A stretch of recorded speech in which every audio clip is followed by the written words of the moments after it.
அம்மன் அலங்காரம் தினம் தினம் காண வரம் வேணும். அம்மன் அலங்காரம் தினம் தினம் காண வரம் வேணும். அம்மன் அலங்காரம் கண்டுவிட்டா நம்ம குற தீரும். அம்மன் அலங்காரம் கண்டுவிட்டா நம்ம குற தீரும். அம்மனுக்கு விரதம் ஆதி முதல் இன்று வரை வழக்கம். அம்மனுக்கு விரதம் ஆதி முதல் இன்று வரை வழக்கம்.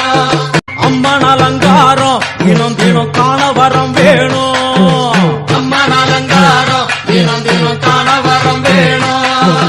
அம்மன் அலங்காரம் கண்டுவிட்டா நம்ம குற தீரும். அம்மன் அலங்காரம் கண்டுவிட்டா நம்ம குற தீரும். அம்மனுக்கு விரதம் ஆதி முதல் இன்று வரை வழக்கம். அம்மனுக்கு விரதம் ஆதி முதல் இன்று வரை வழக்கம்.